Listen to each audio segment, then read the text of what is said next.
Hello ലോയ്റ്റെ, ഗുഡൻ tag. ഇന്ന് ഇവിടെ നമ്മൾ ഡിസ്കസ് ചെയ്യാൻ പോകുന്നത് ടെൽക്ക് എക്സാമിൻ്റെ മ്യൂൺലിഷ് പ്രൂഫും ഓദർ ദി സ്പ്രെഷനെ കുറിച്ചിട്ടാണ്. ടെൽക്ക് എക്സാം നമ്മൾ രണ്ട് രീതിയിലാണ് ഇതിൽ എക്സാം വരുന്നത്. ഒന്ന് ഷ്രിഫ്റ്റ്ലിഷ് പ്രൂഫിങ്ങും ഒന്ന് മ്യൂൺലിഷ് പ്രൂഫിങ്ങും. ഷ്രിഫ്റ്റ്ലിഷിൽ വരുന്നത് എന്തൊക്കെയാണെന്ന് വെച്ചാൽ നമ്മുടെ ഹ്യോറൻ, ലേസൺ, ഷൈബൻ അത് മൂന്നും കൂടി ഒരുമിച്ച് ടോട്ടൽ മാർക്കാണ് കാൽക്കുലേറ്റ് ചെയ്യുന്നത്. അതുപോലെ നമ്മൾ സ്പ്രെഷൻ നോക്കുകയാണെങ്കിൽ ടോട്ടൽ 75 മാർക്കിൽ 45 മാർക്ക് മാത്രം നമുക്ക് പാസ്സാവാൻ വേണ്ടി മതി. അപ്പോൾ അത് സെപ്പറേറ്റ് തന്നെയാണ് അത് വാല്യുവേറ്റ് ചെയ്യുന്നത്, നമ്മുടെ മ്യൂൺലിഷ് പ്രൂഫിംഗ് എന്ന് പറയുന്നത്. പിന്നെ ടെൽക്കിൻ്റെ മ്യൂൺലിഷ് പ്രൂഫിങ്ങിന് നമുക്ക് മെയിൻ ആയിട്ട് വരുന്നത് 3 ടൈലാണ്. ഫസ്റ്റ് ടൈൽ എന്ന് പറയുന്നത് നമ്മുടെ ഏതിലൊക്കെ തേമ പ്രസൻറ്റേഷൻ. സെക്കൻഡ് ടൈൽ എന്ന് പറയുന്നത് ഒരു ഡിസ്കഷൻ, ഗെയിംസ് രണ്ടാൾക്കാർ കൂടിയിട്ട് എന്തെങ്കിലുമൊക്കെ ഡിസ്കസ് ചെയ്യാം. തേർഡ് ടൈലും അതുപോലെ തന്നെ ഗെയിംസ് മെറ്റവാസ് പ്ലാൻ ആൻഡ് ഓദർ, അതിന് പ്രോബ്ലം ലൂസും. ഇതിൽ നമ്മുടെ എക്സാമിന് തൊട്ട് മുന്നേ നമ്മുടെ ഒരു ഫോർസ്റ്റലിംഗ് ഉണ്ടായിരിക്കും. ഫോർസ്റ്റലിംഗ് നമുക്ക് എന്തുണ്ടായിരിക്കില്ല, മാർക്ക് ഉണ്ടായിരിക്കില്ല. പക്ഷേ first impression is the best impression. അതുകൊണ്ട് നമ്മുടെ പ്രൂഫറിനെ ഇംപ്രസ് ചെയ്യാൻ വേണ്ടിയിട്ട് B2 ലെവലിൽ നല്ലൊരു ഫോർസ്റ്റലും നമ്മൾ ഇതുവരെ പഠിച്ചു വെച്ചതല്ലാതെ B2 വൊക്കാബ്സും B2 വാട്ടറൊക്കെ ഉപയോഗിച്ചിട്ട് നമ്മുടെ ബേസിക് കാര്യങ്ങൾ ഈ ഫസ്റ്റ് ഇൻട്രൊഡക്ഷൻ പാർട്ടിൽ ഫോർസ്റ്റലിംഗ് നമ്മൾ പറയണം. മാർക്കില്ല എന്ന് വിചാരിച്ചിട്ട് നമ്മളത് നന്നായിട്ട് തന്നെ പ്രിപ്പയർ ചെയ്യണം. പിന്നെ സെക്കൻഡ് വരുന്നതാണ് നമ്മുടെ തേമ പ്രസൻറ്റേഷൻ. ടെൽക്കിന് പെർട്ടിക്കുലർ ആയിട്ട് 6 തേമയാണ് വരുന്നത്. അതിലേതൊക്കെയാണെന്ന് വെച്ചാൽ ഒരു ബുക്ക്, അത് നമ്മൾ വായിച്ച ഒരു ബുക്കിനെ പറ്റി പറയാൻ, അല്ലെങ്കിൽ ഏതെങ്കിലും ലീബ്ലിംഗ് പേഴ്സണിനെ പറ്റിയിട്ട്, അതും അല്ലെങ്കിൽ നമ്മൾ ഏതെങ്കിലും എർഫാറുങ്, ഒരു റൈസെ, അതല്ലെങ്കിൽ നമ്മളോട് സ്പോട്ട് എർഗബ്നിസിനെ പറ്റിയിട്ടൊക്കെയാണ് ഈ ഒരു ടൈലിൽ വരുന്നത്. ഇതിന് സമയം വരുന്നത് 1.5 മിനിറ്റ് മാത്രമാണ് ഫസ്റ്റ് ടൈലിന് വരുന്നത്. ഫസ്റ്റ് ടൈമിൽ പെർട്ടിക്കുലർ ടോപ്പിക്സ് ഉണ്ടെന്ന് ഓൾറെഡി പറഞ്ഞു. അതുകൊണ്ട് തന്നെ മെജോറിറ്റി ആൾക്കാർ അത് ബൈഹാർട്ട് ചെയ്ത് പോവാറൊക്കെ ഉണ്ട്. പക്ഷെ നമ്മൾ എന്തൊക്കെ പഠിച്ചു വെച്ചാലും നമ്മൾ എന്തുണ്ടായിരിക്കണം, നമ്മുടെ പാർട്ട്ണറായിട്ട് നമ്മൾ എപ്പോഴും ഒരു ഐ കോണ്ടാക്ട് മെയിൻറ്റെയിൻ ചെയ്യണം. പിന്നെ നമ്മൾ പറയുന്നത് പാർട്ട്ണർക്ക് മനസ്സിലാവണം. അതാണ് നമ്മുടെ ഏറ്റവും അൾട്ടിമേറ്റ് എന്ന് പറയുന്നത്. നമ്മളൊരു ഇത് സംസാരിച്ചാൽ അവർക്ക് മനസ്സിലാവണം നമ്മൾ എന്താണ് സംസാരിച്ചത്. ഈ ഒരു ഫസ്റ്റ് ടൈലിൽ തന്നെ നമ്മുടെ ഒരു എർഫാറങ്ങോ അല്ലെങ്കിൽ ഒരു റൈസേനെ പറ്റിയിട്ട് ഒരു ബുക്കിനെ കുറിച്ച് നമ്മൾ പറഞ്ഞാൽ നമ്മുടെ ഓപ്പോസിറ്റ് ഇരിക്കുന്ന പാർട്ട്ണർ അതിനെ പറ്റിയിട്ട് ഒരു ക്വസ്റ്റ്യൻ നമ്മളോട് ചോദിക്കണം. ആ ക്വസ്റ്റ്യൻ അവർ ചോദിക്കണമെങ്കിൽ നമ്മൾ പറഞ്ഞത് എന്താണെന്ന് അവർക്ക് ക്ലിയർ ആയിട്ട് മനസ്സിലായാൽ മാത്രമേ അത് പറ്റൂ. അതുകൊണ്ട് നമ്മൾ ക്ലിയർ ആയിട്ടും പാർട്ട്ണറിന് മനസ്സിലാവുന്ന രീതിയിലും പാർട്ട്ണറായിട്ട് ഒരു ഐ കോണ്ടാക്ട് മെയിൻറ്റെയിൻ ചെയ്തിട്ട് വേണം നമ്മൾ ഫസ്റ്റ് ടൈൽ പ്രസൻറ്റ് ചെയ്യാൻ വേണ്ടിയിട്ട്. അതുപോലെ തന്നെ പാർട്ട്ണർ ഒരു ക്വസ്റ്റ്യൻ ചോദിച്ചിട്ട് നമുക്കത് മനസ്സിലായില്ലെങ്കിൽ പ്രൂഫർ നമ്മളോട് ഒരു ക്വസ്റ്റ്യൻ ചോദിക്കും. May or may not be. Majority കേസിൽ നമ്മളോട് പാർട്ട്ണർ മാത്രമേ ചോദിക്കൂ. അതും അല്ലെങ്കിൽ ചില കേസിൽ നമ്മളോട് പ്രൂഫർ ഡയറക്റ്റ് ഒരു ക്വസ്റ്റ്യൻ ചോദിക്കും. അപ്പോൾ ഈ ക്വസ്റ്റ്യൻ ചോദിക്കുമ്പോൾ ഒരു സിംഗിൾ വേർഡിൽ നിങ്ങൾ ആൻസർ ചെയ്യാണ്ട് ഇച്ചിരി ഇലോബറേറ്റ് ചെയ്ത് ഡാങ്കെ ഫ്യൂറിയറെ ഫ്രാഗെ ഓദർ ദാറ്റ്സ് ഇറ്റ് ഗുഡ് ഡേ ഫ്രാഗെ ഇതുപോലുള്ള എന്തെങ്കിലും ഒരു നമ്മളൊരു കോംപ്ലിമെൻറ്റ് കൊടുത്തതിന് ശേഷം മാത്രം നമ്മുടെ ആൻസറിലേക്ക് കിടക്കാം. ആൻസർ നമ്മൾ 1 ലൈനിലോ ഒരു 1 സെൻറ്റൻസിലോ നിർത്താണ്ട് നല്ല രീതിയിൽ ഒരു വലിയൊരു സെൻറ്റൻസിൽ തന്നെ അത് നിർത്താൻ വേണ്ടി ശ്രമിക്കാം. നമ്മൾ B2 ആണെന്ന് നമ്മൾ ഓരോ സെൻറ്റൻസും നമ്മൾ പ്രൂവ് ചെയ്തുകൊണ്ടിരിക്കണം. നമ്മൾ കുറേ പ്രൊപ്പോസിഷൻസും കുറേ സാധനങ്ങളും നമ്മൾ പഠിച്ചിട്ടുണ്ട് B2 ലെവലിൽ. അതൊക്കെ നമ്മൾ ഇൻക്ലൂഡ് ചെയ്യാൻ നോക്കാം നമ്മൾ ഓരോന്ന് സ്പീക്ക് ചെയ്യുമ്പോഴും. അപ്പോഴായിരിക്കും നമ്മൾക്ക് ഒരു ഇംപ്രഷൻ ഉണ്ടായിരിക്കുക. പിന്നെ നമ്മൾ സെക്കൻഡ് ടൈൽ നോക്കുകയാണെങ്കിൽ പാർട്ട്ണറുമായിട്ട് നമുക്കൊരു കണക്ഷൻ ഉണ്ടായിരിക്കണം. ഡിസ്കഷനിൽ മെയിനായിട്ട് പല ടോപ്പിക്കും വരാം. നമുക്ക് എവിടുന്ന് വേണമെങ്കിലും നമുക്ക് ഒരു തേമ നമുക്ക് പ്രതീക്ഷിക്കാം. ഒരു എക്സാമ്പിൾ നമ്മൾ പറയുകയാണെങ്കിൽ നമുക്കിപ്പോൾ പൊളിറ്റിക്കലായിട്ട് നമുക്ക് പൊളിറ്റിക്കലിനെ കുറിച്ച് വല്ല ധാരണ ഉണ്ടാവില്ല. പക്ഷേ പൊളിറ്റിക്കൽ റിലേറ്റഡ് ആയിട്ടുള്ള ക്വസ്റ്റ്യൻസ് ഒരു തേമ ഒരു ആർട്ടിക്കിൾ നമുക്ക് വായിക്കാൻ വേണ്ടി തരും.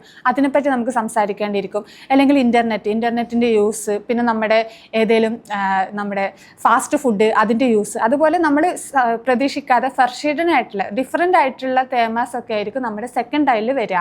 അതിൽ തന്നെ നമ്മൾ ശ്രദ്ധിക്കേണ്ടത് എന്താ വെച്ചാൽ നമ്മൾ നല്ലൊരു ഇൻട്രൊഡക്ഷൻ പറഞ്ഞിരിക്കണം. അതിനൊരു പോയിന്റ് ഉണ്ട്. പിന്നെ നമ്മുടെ നല്ലൊരു ഇൻഹാൾട്ട്, അതിൻ്റെ കണ്ടൻറ് എന്താണോ അത് നമ്മൾ വായിച്ച് മനസ്സിലാക്കി അതിനെപ്പറ്റി നമ്മൾ സംസാരിച്ചിരിക്കണം. അതിനോടുള്ള നമ്മുടെ ഒരു എർഫാറിങ്, നമുക്കിപ്പോൾ എർഫാറിങ് ഉണ്ടാവാം, എർഫാറിങ് ഇല്ലായിരിക്കാം, പക്ഷെ നമ്മൾ അതിനെ പറ്റിയിട്ട് ഒരു എർഫാറിങ് പറഞ്ഞിരിക്കണം. പിന്നെ നമ്മൾ നല്ലൊരു ആ എർഫാറിങ്ങിനെ നമ്മൾ ബാക്ക്ഗ്രൗണ്ടും ചെയ്യാൻ വേണ്ടിയിട്ട് അതിനെ ജസ്റ്റിഫൈ ചെയ്യാൻ വേണ്ടിയിട്ട് നമ്മൾ എന്ത് പറഞ്ഞിരിക്കണം, എന്തുകൊണ്ടാണ് ഈ എർഫാറിങ് കാരണം എനിക്ക് ഈ ഡിസ്കഷൻ നല്ലതായി തോന്നി, ആ ഒരു ബാക്ക്ഗ്രൗണ്ടും കൂടി നമ്മൾ വെച്ചിരിക്കണം. പിന്നെ അവസാനമായിട്ട് നമ്മളൊരു സൊല്യൂഷൻ, സോഷ്യലി റെലവൻ്റ് ആയിട്ടൊരു തേമയായിരിക്കും നമുക്ക് കിട്ടുന്നത്. അപ്പോൾ നമുക്ക് ഇതിൽ എന്ത് ചെയ്യാൻ വേണ്ടി പറ്റും, അതിനൊരു ലോസും അല്ലെങ്കിൽ അതിനൊരു സൊല്യൂഷൻ കൂടി നമ്മൾ പറഞ്ഞിരിക്കണം. പിന്നെ നിങ്ങൾ ശ്രദ്ധിക്കേണ്ടത് എന്താ വെച്ചാൽ വെറും 4 മിനിറ്റോ അല്ലെങ്കിൽ 5 മിനിറ്റ് കൂടിപ്പോയ 3 to 4 ആണ് ടൈം ലിമിറ്റ് പറയുന്നത്. അപ്പോൾ പ്രൂഫറിന് ഡിപ്പെൻഡ് ചെയ്ത് അത് ചേഞ്ച് ആവാൻ ചാൻസ് ഉണ്ട്.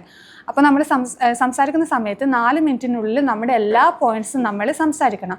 നമുക്ക് ലിമിറ്റഡ് ടൈം മാത്രമേ ഉള്ളൂ. ഈ ലിമിറ്റഡ് ടൈമിനുള്ളിൽ നമ്മൾ നമ്മുടെ ഇൻട്രഡക്ഷൻ ആയാലും നമ്മുടെ കണ്ടന്റ് ആയാലും നമ്മുടെ എർഫാറിങ് ആയാലും അതുപോലെ തന്നെ നല്ലൊരു സൊല്യൂഷനും നമ്മൾ പറഞ്ഞിരിക്കണം. ഈ സെക്കൻഡ് ആയാലും time management very very important. അതുകൊണ്ട് നിങ്ങൾ കുറച്ചാണ് പറയുന്നതെങ്കിൽ നിങ്ങൾ ടൈം മാനേജ്മെന്റ് നന്നായി ശ്രദ്ധിക്കണം. പിന്നെ ശ്രദ്ധിക്കേണ്ടത് നിങ്ങളുടെ പാർട്ട്ണർ മിണ്ടാതിരിക്കുക, മിണ്ടിക്കൊണ്ടിരിക്കുക. എല്ലാവർക്കും ഓരോരോ എബിലിറ്റി ആയിരിക്കും എന്ന് വിചാരിച്ച് പാർട്ട്ണറെ ഡിപ്പെൻഡ് ചെയ്ത് നമ്മളുടെ എബിലിറ്റി കളയരുത്. നമ്മൾ പറഞ്ഞുകൊണ്ടിരിക്കണം. 4 മിനിറ്റിൽ നമ്മൾ സ്റ്റോപ്പ് ചെയ്യാണ്ട് പറഞ്ഞുകൊണ്ടിരിക്കണം.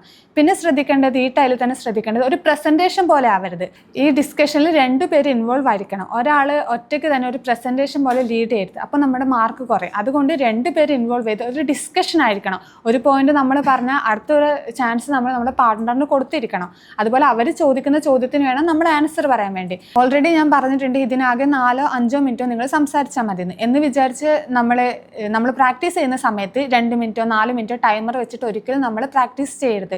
പ്രാക്ടീസ് ചെയ്യുമ്പോൾ നമ്മളൊരു 8 മിനിറ്റ് എങ്ങാനും ടൈമർ വെച്ചിട്ട് മാത്രമേ സെക്കൻഡ് ആയാലും ചെയ്യാവൂ. കാരണം നമ്മൾ 8 മിനിറ്റ് എങ്കിലും നമ്മുടെ ഒരു ഫോർബറേറ്റിംഗ് ചെയ്താൽ മാത്രമേ എക്സാമിന് നമുക്കൊരു 4 മിനിറ്റ് എങ്കിലും സംസാരിക്കാൻ വേണ്ടി പറ്റൂ. എക്സാമിന് ഒരാഴ്ച മുന്നേ മാത്രമേ നിങ്ങൾ 4 മിനിറ്റ് ടൈമർ ആ പെർട്ടിക്കുലർ ടൈം ലിമിറ്റിൽ നിങ്ങൾ സംസാരിക്കുക. അതിന് മുന്നേ നിങ്ങൾ എത്രത്തോളം നിങ്ങൾക്ക് സംസാരിക്കാൻ വേണ്ടി പറ്റുമോ, എത്രത്തോളം നിങ്ങൾക്ക് നിങ്ങളുടെ ലാംഗ്വേജ് ഡെവലപ്പ് ആക്കാൻ വേണ്ടി പറ്റുമോ അത്രത്തോളം നിങ്ങൾ ടൈമർ വെച്ചിട്ട് സംസാരിച്ച് നന്നായി ഡെവലപ്പ് ചെയ്യണം. വെറും 4 മിനിറ്റ് നിങ്ങൾക്ക് സംസാരിക്കാനുള്ളൂ. പക്ഷേ അതിൽ നല്ല പ്രൊനൗൺസിയേഷൻ നോക്കുക, വേർഡ്സ് നോക്കാം, അറിയുന്ന വേർഡ്സ് ഉപയോഗിക്കാം. അതുപോലെ തന്നെ ബേസോയ് വേർഡ്സും ബേസോയ് കണക്റ്റേഴ്സ് ഒക്കെ കൂടുതൽ ഉപയോഗിക്കാൻ നോക്കാം. പിന്നെ സ്പോണ്ടാനായിട്ട് സംസാരിക്കുക. ചുമ്മാ നമ്മൾ ഓൾറെഡി എന്തെങ്കിലുമൊക്കെ പ്രീ പ്ലാൻഡ് ആയിട്ട് നമ്മൾ എഴുതി വന്നിട്ടുണ്ട് അത് തന്നെ നോക്കി വായിക്കാണ്ട് നമ്മൾ സ്പോണ്ടാനായിട്ട് സംസാരിക്കുക. നമ്മുടെ ലാംഗ്വേജിൻ്റെ എഫിഷ്യൻസി നോക്കാനാണ് ഈ ടെക്സ്റ്റ് ഇടുന്നത്. അതുകൊണ്ട് നല്ല സ്പോണ്ടാനായിട്ടും നല്ല ഫ്ലുവൻ്റ് ആയിട്ടും പാർട്ട്ണറായിട്ട് ഐ കോൺടാക്ട് മെയിൻറ്റെയിൻ ചെയ്ത് കോൺഫിഡൻ്റ് ആയിട്ട് വേണം നിങ്ങൾ ഈ ടൈൽ അറ്റൻഡ് ചെയ്യാൻ വേണ്ടിയിട്ട്. ഇതിൽ ഏറ്റവും കൂടുതൽ ടൈം വരുന്നത് 3ാമത്തെ ടൈലിൽ, അതായത് പ്രോബ്ലം ലോസ് അല്ലെങ്കിൽ ഗെമേൻസ മെറ്റിവാസ് പ്ലാൻ. അതിൽ നമുക്ക് 6 മിനിറ്റ് വേണം നമ്മൾ പാർട്ട്ണറായിട്ട് സംസാരിക്കാൻ വേണ്ടിയിട്ട്. ഈ ടൈലിൽ നമ്മുടെ ഒരു കമ്മ്യൂണിക്കേഷൻ പാർട്ട്ണറായിട്ട് നല്ലൊരു കമ്മ്യൂണിക്കേഷൻ ഇല്ലെങ്കിൽ നമുക്ക് ഈ ടൈല് മുന്നോട്ട് കൊണ്ടുപോകാൻ വേണ്ടി പറ്റില്ല. പേര് പരാമർശിക്കുന്നത് പോലെ തന്നെ പ്രോബ്ലം ലോസിംഗ്, അതായത് പ്രോബ്ലത്തിന് ഒരു സൊല്യൂഷൻ നമ്മൾ ഫൈനലി കണ്ടുപിടിച്ചിരിക്കണം. അതാണ് ഈ ടൈലിന്റെ മെയിൻ പർപ്പസ് എന്ന് പറയുന്നത്. 6 മിനിറ്റ് സംസാരിക്കുന്നത് കൊണ്ട് തന്നെ പെട്ടെന്ന് നിർത്താതിരിക്കുക. പിന്നെ നമ്മുടെ ഔസ്പ്രാഹി ശ്രദ്ധിക്കണം. പിന്നെ നമ്മുടെ പാർട്ട്ണറിന് നമ്മളൊരു ഇമ്പോർട്ടൻസ് കൊടുക്കണം. അവരെന്ത് പോയിന്റ് പറഞ്ഞാലും നമ്മളതിന് കോംപ്ലിമെന്റ് ചെയ്യുക. ഈ ഒരു ടൈലിൽ നമ്മുടെ എക്സ്പ്രഷൻസ് ഒരുപാട് ശ്രദ്ധിക്കണം. അതുപോലെ തന്നെ നമ്മുടെ ഹാൻഡ് ഗെസ്റ്റേഴ്സ് ആയാലും നമ്മുടെ എക്സ്പ്രഷൻസ് ആയാലും നിങ്ങൾ നന്നായി നോക്കുക.